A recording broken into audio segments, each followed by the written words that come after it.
All right, this is Steve with Macro and Cheese. My guest today is Tyler Emerson. This is special. There's so much special about today that makes this exciting for me. First of all, it's my father's heavenly birthday.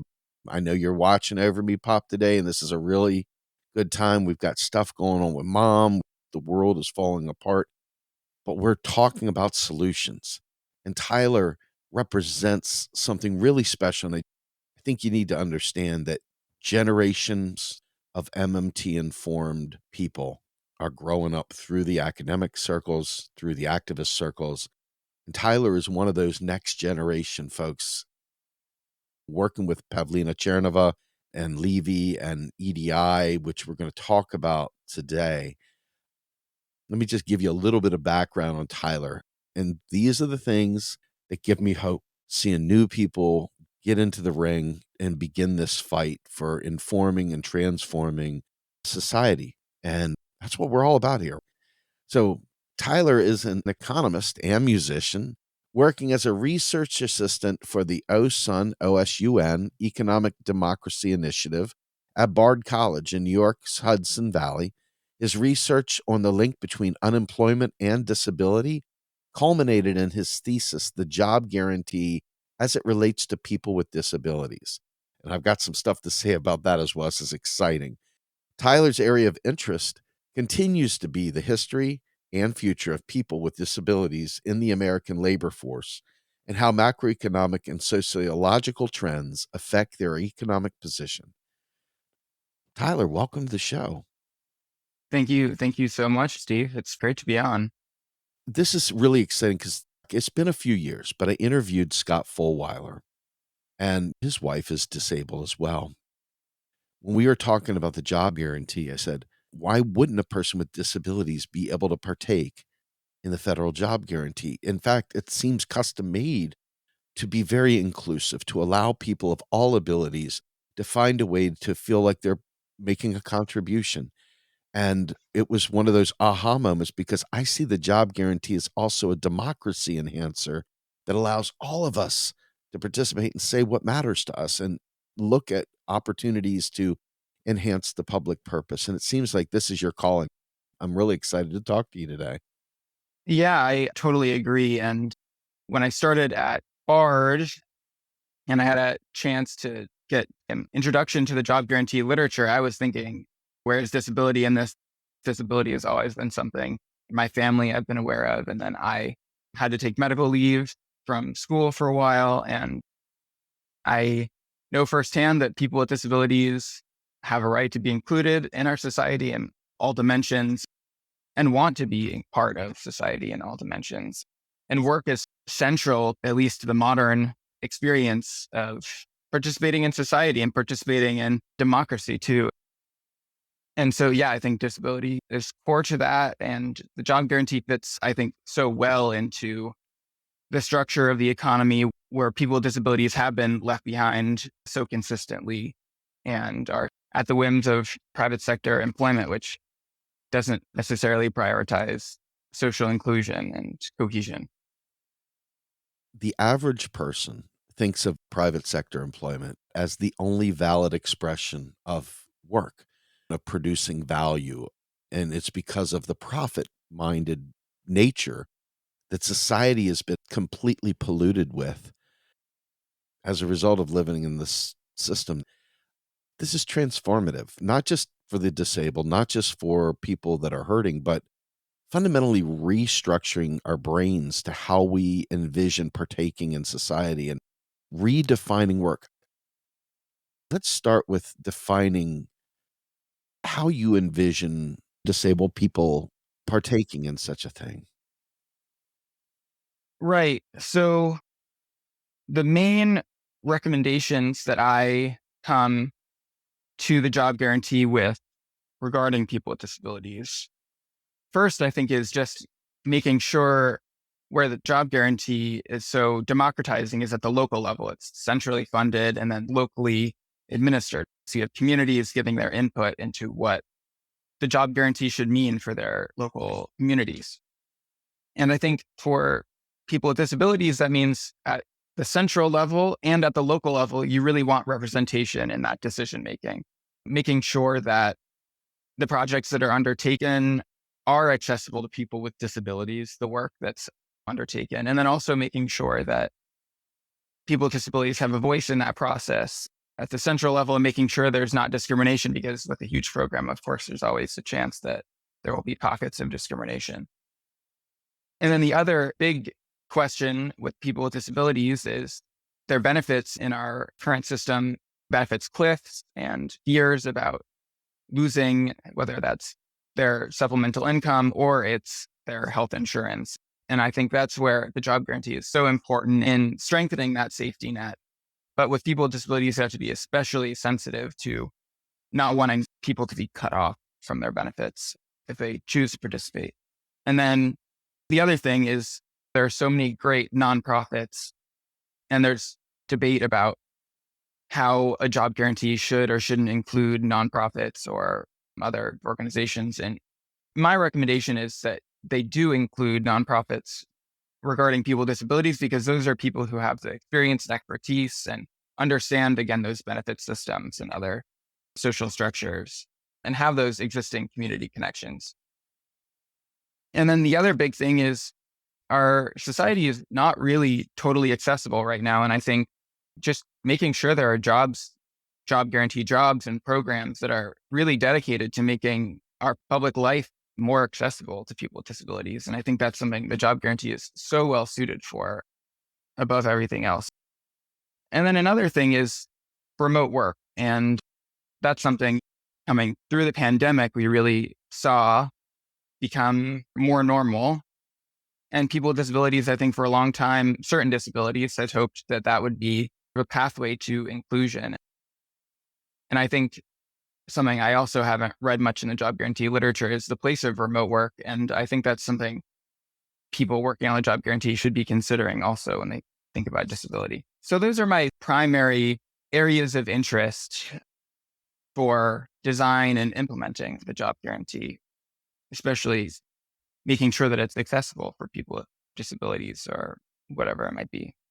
Other people in the disability community, I also spent time in my thesis talking about, like, the caregivers. And that's such a huge component of that experience when precarity is a normal aspect of American life, especially for families who incur a lot of these costs related to disability in the medical system. I appreciate that. It's incredibly important. And the great financial crisis, I lost a career and it fundamentally changed pretty much everything about my life. And the ability to pick up a job guarantee job versus waiting around for that little pittance of unemployment, Mhm. talking about it, gosh, I wish there was a job guarantee. I wish there was something other than this. And Yeah. listening to other people that maybe are not in the community of MMT and pushing for a job guarantee, it really was all about just giving people money. Mhm. I think that there's some value here in understanding the mechanisms of a job guarantee and what some of the benefits that maybe aren't stated out loud as often as they should be. What is the one thing that I have that I can't trade, that it's a static thing, and that is my time? And if I have a job, a predatory company can't poach me for a crap wage and then subsidize it with a UBI. I have some bargaining power with a job guarantee that allows me to get a livable wage with benefits. And if that company isn't going to meet or beat those things, they're not going to get my labor. So even though a lot of the focus is on disability in this conversation, I think broadly speaking, it's almost like a union of voters, the opportunity to wage somewhat of an individual strike against bad wages, but collectively, because no one would have to take a bad wage because there's a better alternative. I don't know if bargaining power is the right way of saying it, but it's power of some variety. Would you speak to that? Yeah, I totally agree. The job guarantee, I do think, is essential for setting the minimum standards, whether that's the wage or just the social conditions of work. I think There's all the benefits for people individually and the income and the dignity of having a decent job. All of that is absolutely true. But really, as a macro tool, and also often people have to search far and wide from their local communities to get that right job. And yeah, I think the job guarantee is just so central to strengthening people's position because there are all sorts of private sector jobs, companies, profit models that really work for companies, but do not work for the workers. And I think people should be able to opt out, especially, again, the private sector just does not create enough jobs. It really does not, and it will not do so, even in the rare circumstances it does for durable time.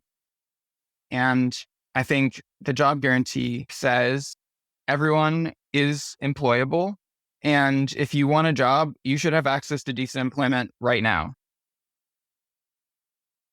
This is exactly the point. Who are you serving? Whose class interest is the government serving? Is it serving the interest of capital to keep us desperate and wanting? Or is it serving the public at large to ensure that it has agency in this dog eat dog capitalist world? To me, it's quite clear that in the absence of a job guarantee, you're serving capital.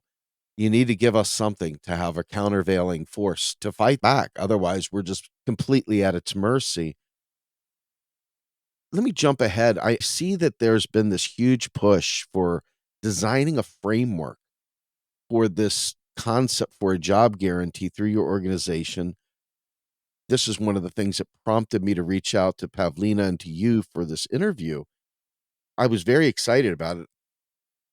There's a lot of countries around the world that have a lot of people that are in severe poverty, that have no access to work, that the countries don't understand how to work with a free floating currency, a currency of their own creation to provide for their public purpose. And I think it's instructive to note that you can purchase anything that's for sale in your own country as long as it's for sale in your currency. And we look at work of Fadl Kaboub, who talks frequently about the spectrum of monetary sovereignty of food, energy, and value added production sovereignty to empower domestic production to serve their needs so they're not at the mercy of the IMF and other predatory agencies around the globe. And the job guarantee, by putting it out there, fundamentally counters a lot of those IMF structural adjustments.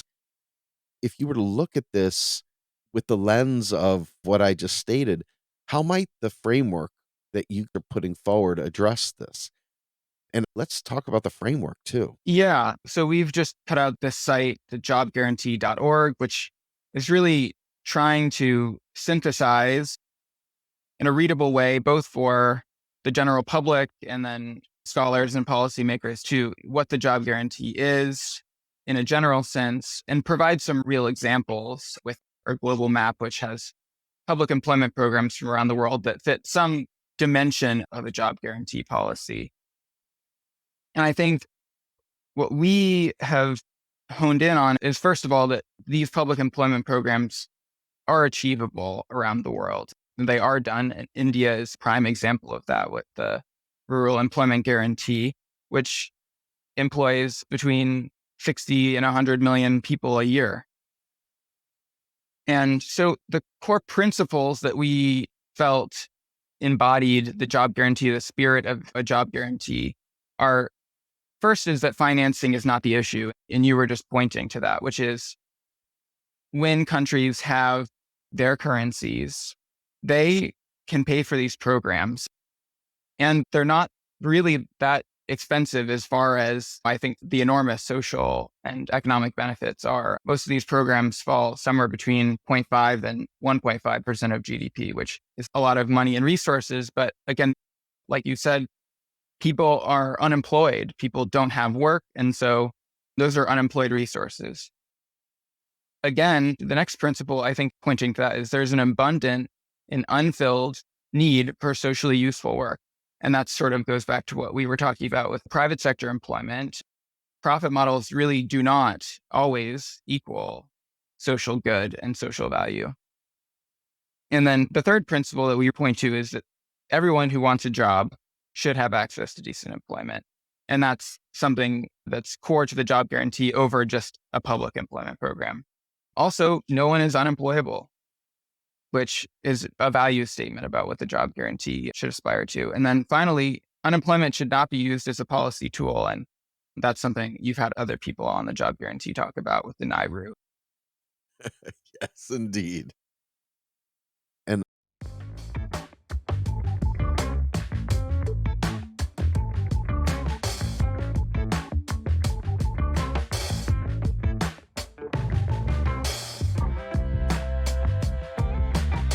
I think that this is important to this whole conversation. At least it's been to me.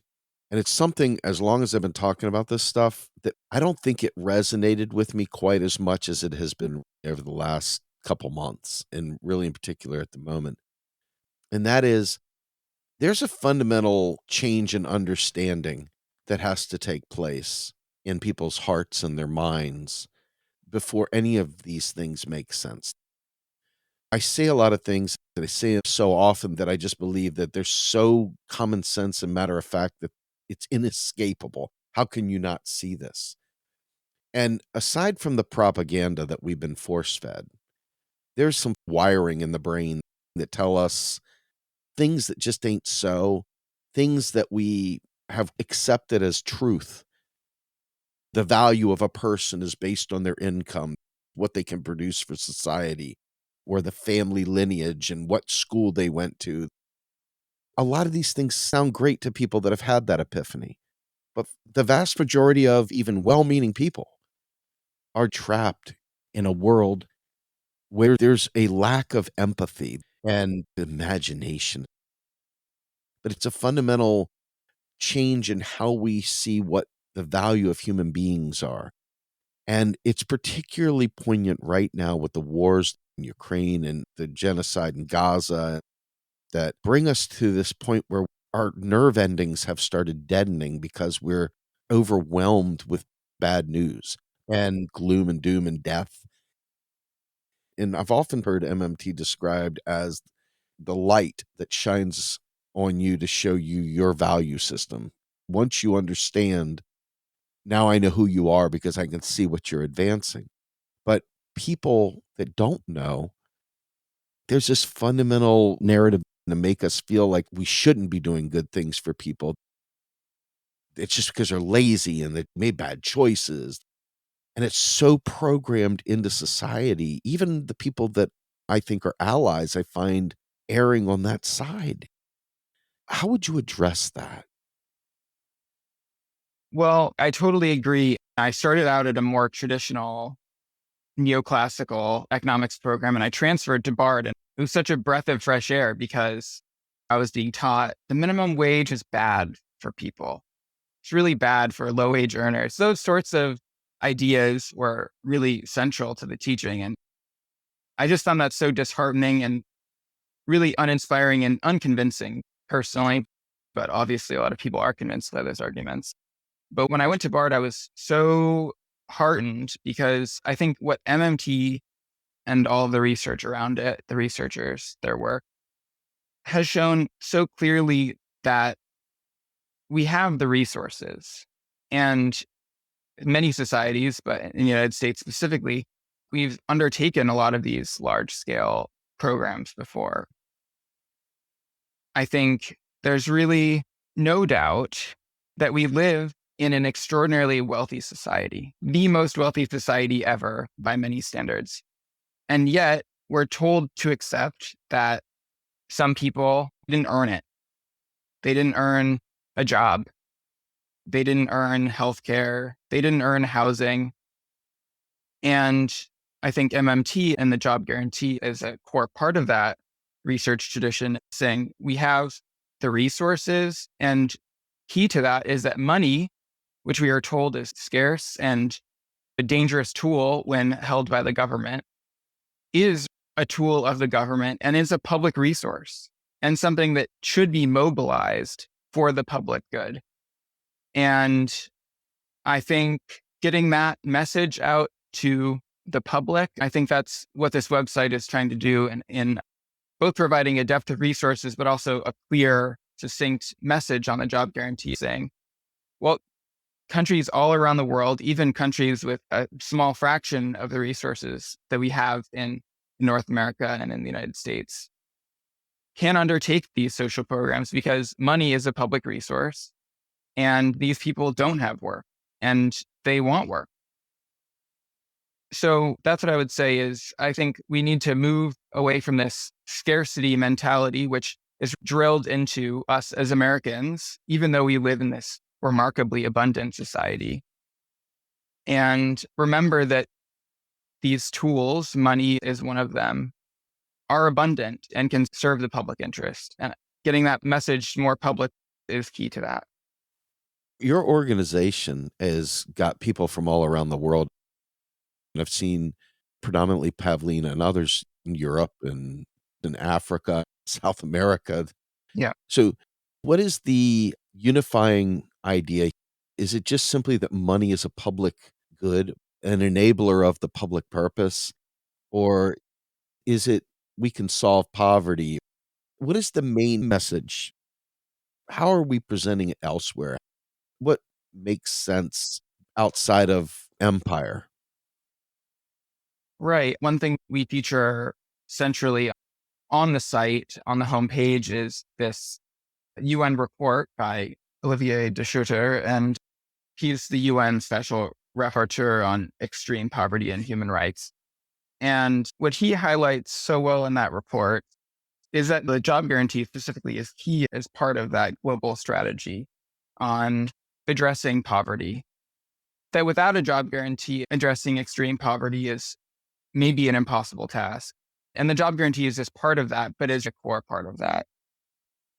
I think there's all sorts of angles on it, but I do think that remembering that we set the rules for our governments and how money is used, and that money is a public good and should be used for the public good is really central to that around the world. And obviously, you've had people speak much more eloquently on this, but on the monetary sovereignty question, I think even though there are those disparities around the world, MMT and the job guarantee as part of that still provide a pathway for thinking about what currency can be and what currency should be used for. The minute you say government money, a lot of folks, the very first thing that comes to their mind is printing money. And we know that Friedman and others, when they throw the words printing money around, have poisoned the brain to believe that printing money, which is not a thing, by the way, is inherently inflationary. And I think the work of Isabella Weber and even Warren Mosler's take on interest rates, they're pumping money to the wealthy. Mhm. There's never a real serious conversation about these things. And when you think of a program like the job guarantee, everybody's got these very stunted, warped ideas that it's make work, it's dig a hole, fill a hole, it's socialism. So ultimately, we're in this weird kind of zone of there's reality, there is new information, and then there is getting rid of the old information. What do you find to be the most challenging aspect of these programs to get past with people as you're talking with them? As an economist, you probably work with more economists, but even economists, the post Keynesians who are cousins, but they're not quite there. And the other neoclassicals and the positive money people, and the new Keynesians, Mhm. and none of them really see money as a public good. What are the key misnomers that you see that prevent people from accepting this? Let's start with the academic circles, your peers in other disciplines. What are the key things that you feel are barriers to moving forward with this kind of work? Right. I think there's a few big hangups. I think there's the financing, there's the administration, and then there's the actual content of the work. And we've already touched on that financing question, but people think we're going to employ millions of people. That's going to cost us trillions and trillions of dollars. And again, these programs, if universal, are not inexpensive financially, but they are probably less expensive than not undertaking them at all because we already incur so many costs of unemployment and underemployment. We know there's health effects, there's social health effects. These are well noted in the literature. So on that point, and again, they are usually between basically 0.5% of GDP and 2% of GDP, which all things considered is not financially out of reach, especially for countries like the United States.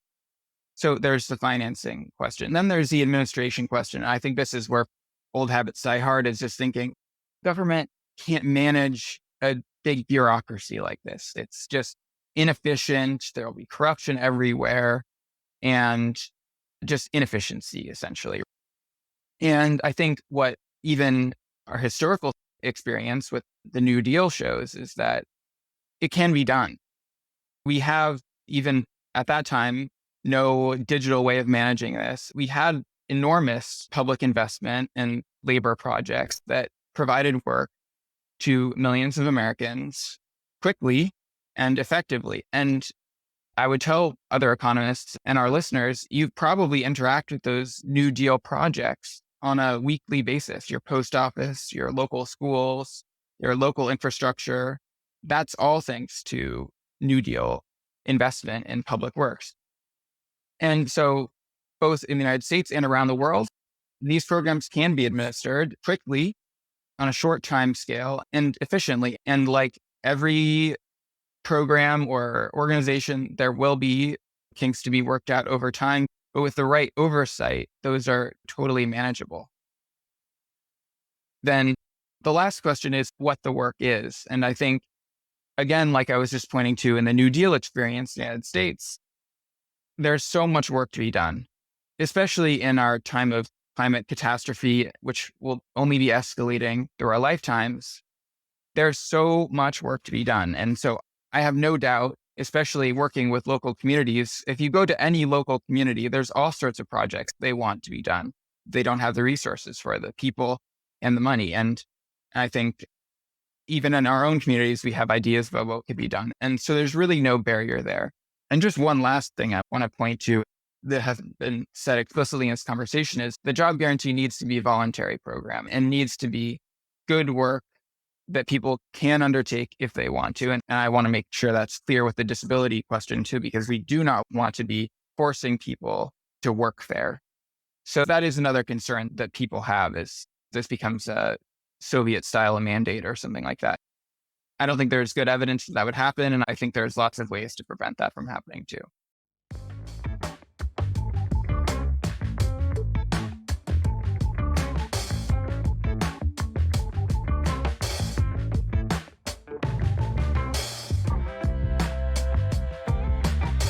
I think one of the parts of this that really is challenging is, what does it mean for something to cost a lot?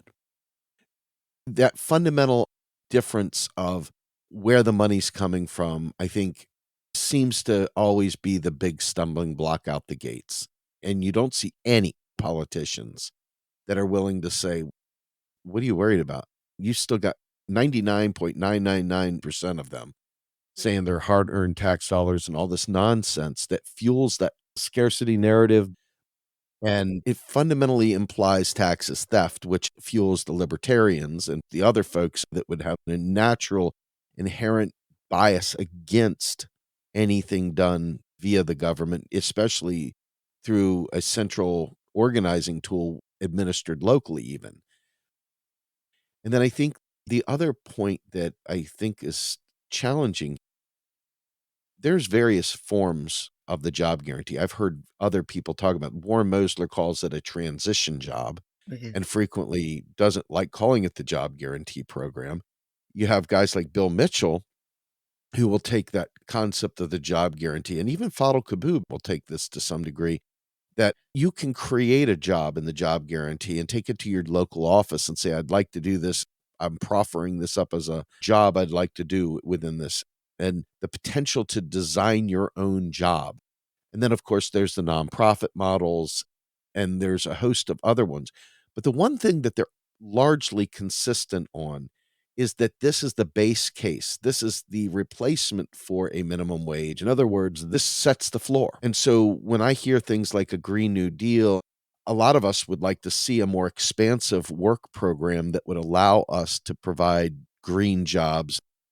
But Warren Mosler would say that we can provide any jobs we want. There's no requirement that it be a minimum job, like a job guarantee job, that you can hire people for anything you want at any wage you want because the government has it like that. So, how do we differentiate the job guarantee versus typical public hiring? Yeah. And where do we delineate the difference between the job guarantee and this green work? How would you respond to that? Yeah, I think it's important. There's a lot of room for debate in developing these models of a job guarantee. And now I think we think about it at the Economic Democracy Initiative is first and foremost, the job guarantee should be providing that on-demand basic work. And that can be in the environment, that can be in social work, local small infrastructure. You just want to have those jobs on demand. And at the same time, you do not want to degrade the quality of existing public employment.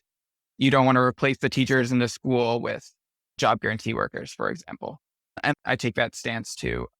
I would say that you could have a tiered system where with more credentialing, et cetera, you could have jobs under the job guarantee program that are paid more, but you have the basic work at that floor wage, which will be set for the entire economy. Those are the biggest things that I think about.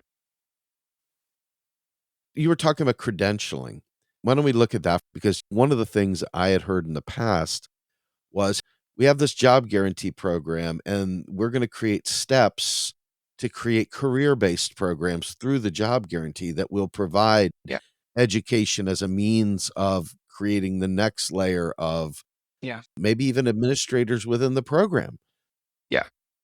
It can have a pipeline that allows people to go from homelessness and having a guaranteed right to a job to homed and with having a job and with benefits to become a manager within this space. And I've developed skills, and now I'm pulling the next person along and being a mentor, and I'm getting a bump in pay. I mean, there was a whole bunch of neat ideas there. It's structurally limited only by our imaginations. Your thoughts? I think that's exactly right. And that's something that I've thought about with the disability component also is you may need an office, whether that's centrally or at a state level, whatever it is, that's helping to administer the program in an equitable way.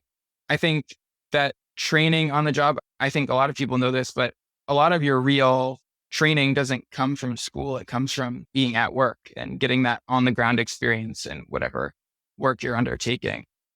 And I think the job guarantee is central to that. I think generally that base level job guarantee job, we do envision to be more transitional and not quote unquote as permanent. But there are jobs in the job guarantee that you would want to be more stable and more permanent.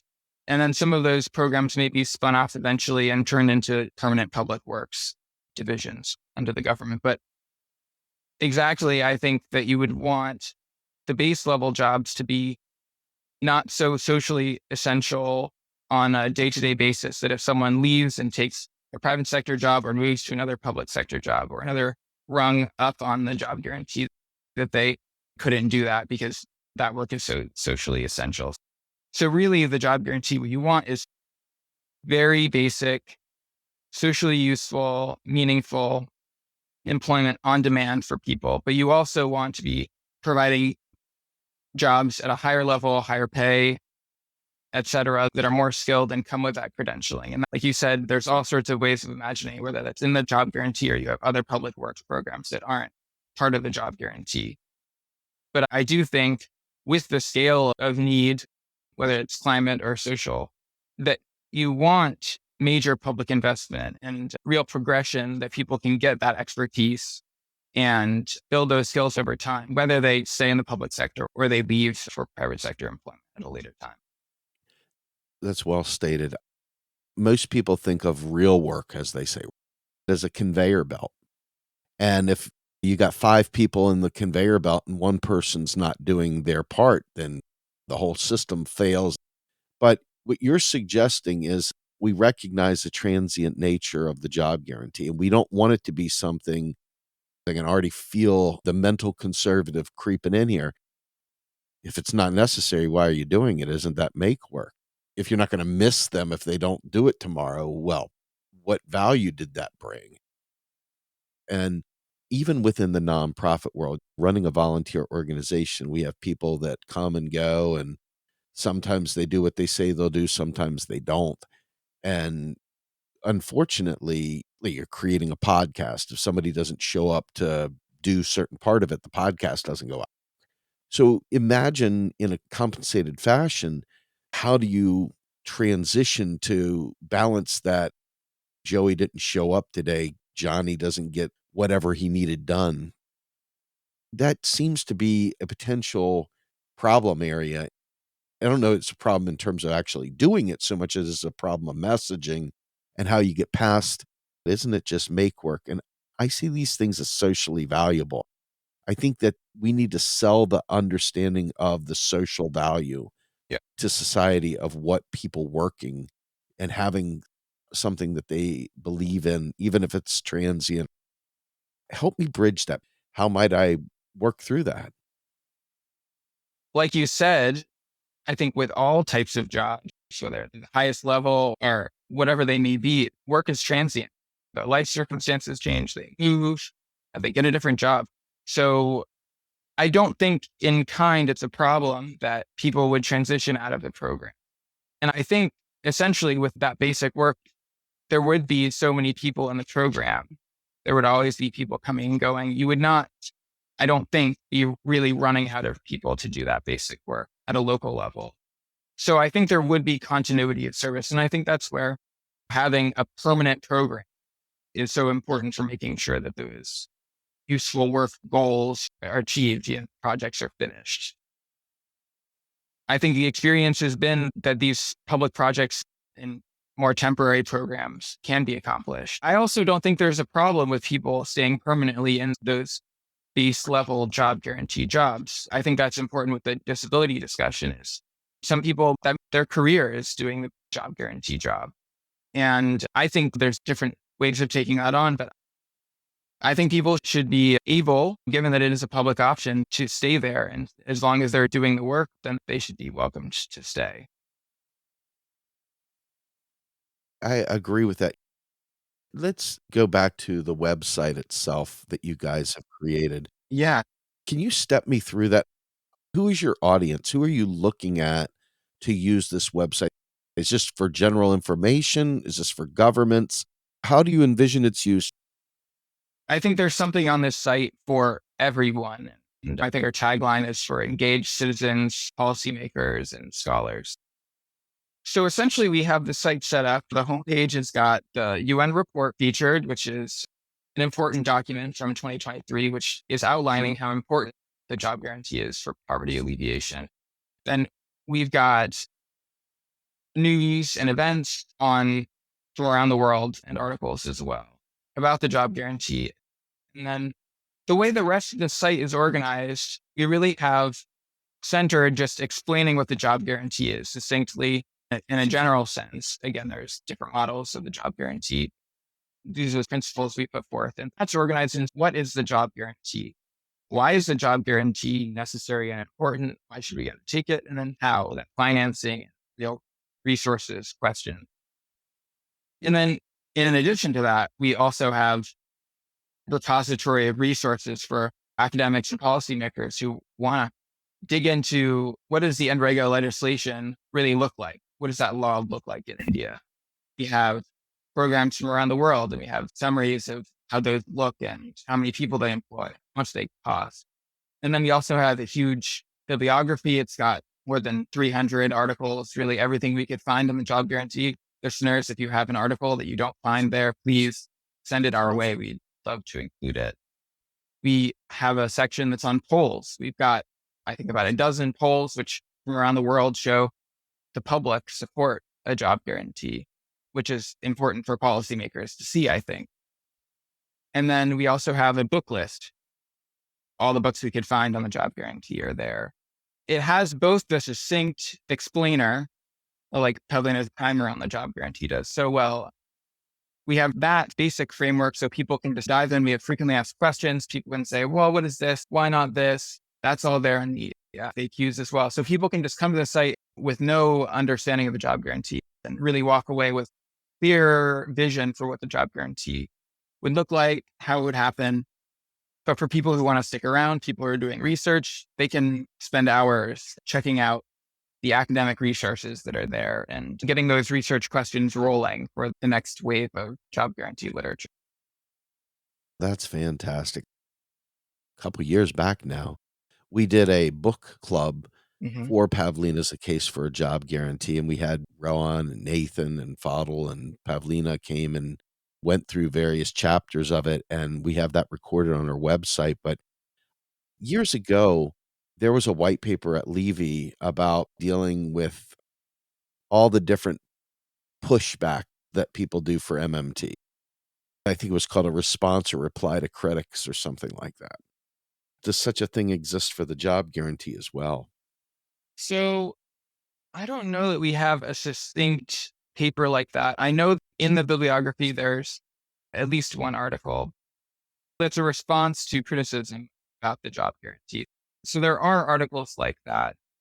And that's a Levy paper, I believe, as well, which do respond to at least some of the criticisms of the job guarantee. So that's all there in the bibliography. But I can't say whether there's specifically one that goes down the line about common misconceptions and everything. But hopefully the website, in some sense, does, to a critic, answer some of those questions.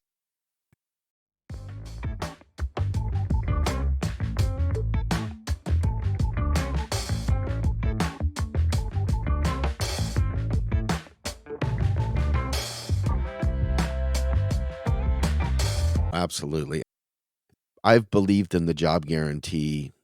It was one of the big things that drew me into MMT. But the job guarantee had been kind of a weird thing because it's policy. And we often say MMT is a lens. But if you understand the beginning of MMT, MMT says that taxes serve as a means of mobilizing work. And if the government didn't complete the circuit by providing a pathway to pay the tax, that's a cruel thing that we're experiencing even today because capital, their job is to raise shareholder value. Things have nothing to do with worrying about maintaining full employment. And so when push comes to shove, their go-to maneuver is to lay people off.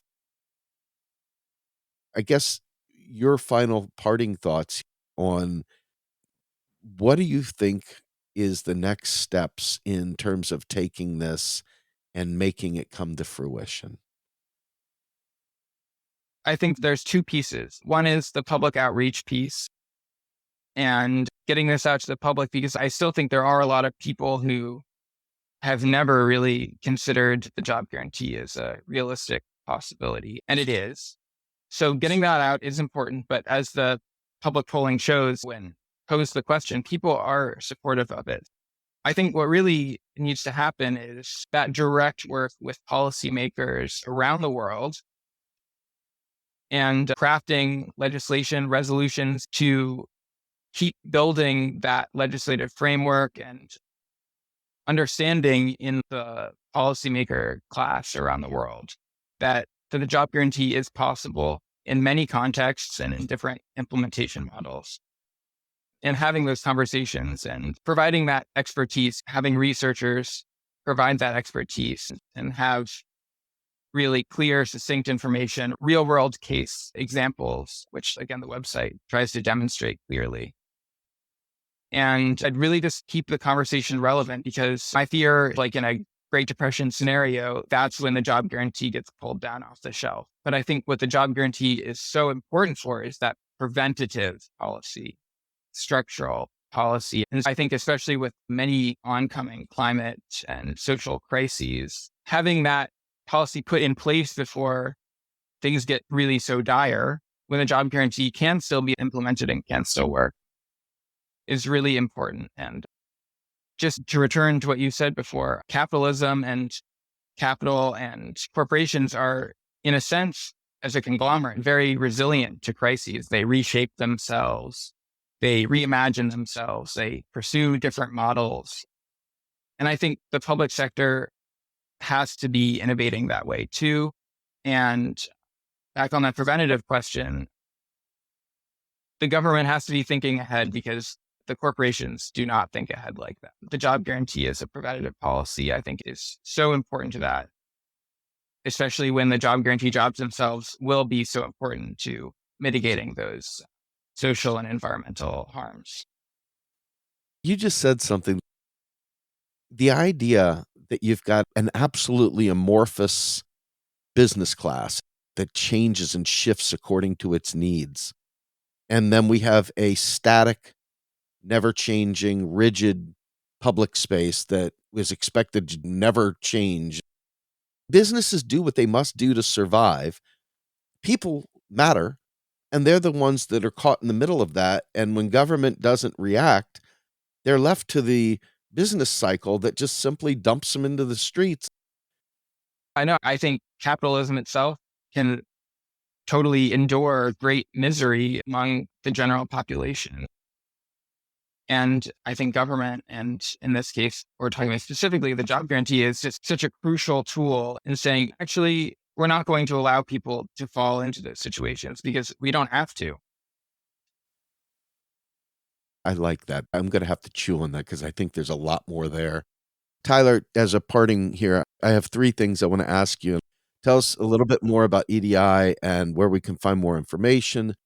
Tell us a little bit about yourself and where we can find more information. And lastly, whatever you want to say as the most important thing you think. Right.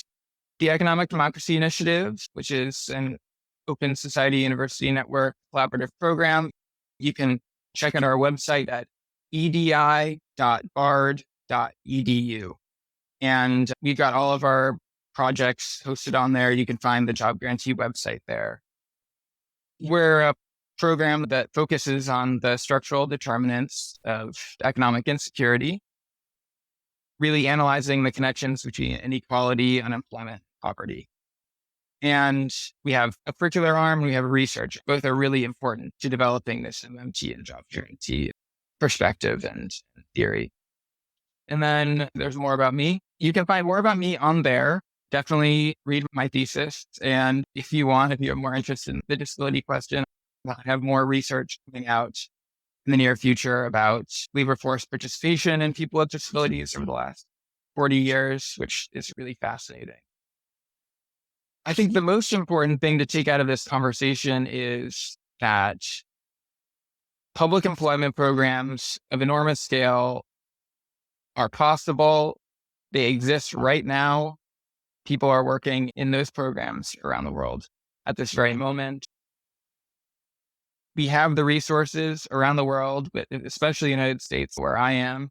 We have enormous wealth and resources, and we have lots of people who want to work and do not have access to work and are left behind. And there's so much work to be done, and we can do it. And whether that's the environmental angle, the social angle, the infrastructure angle, I would want people to take away that it's possible and desirable. Very well said. Tyler, this was such a pleasure. I really appreciate it. And I want to thank you for remaining flexible. This is a tough time for me and my family, and you were open, you responded.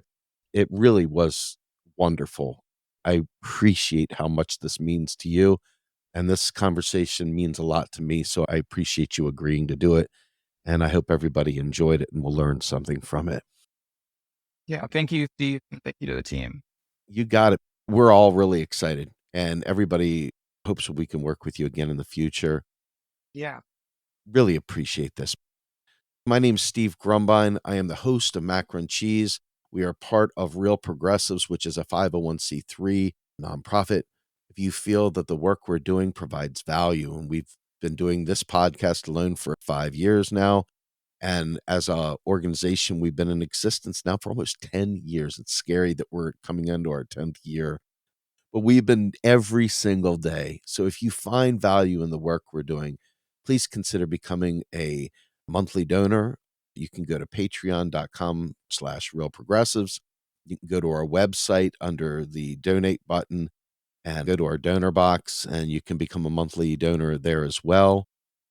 And you can become a one-time donor, you can become a monthly donor. We do survive on your donations. It's a volunteer organization, and when we can help each other, we do. So please consider becoming a donor. Steve Grumbine with my guest, Tyler Emerson, Macro and Cheese. We are out of here.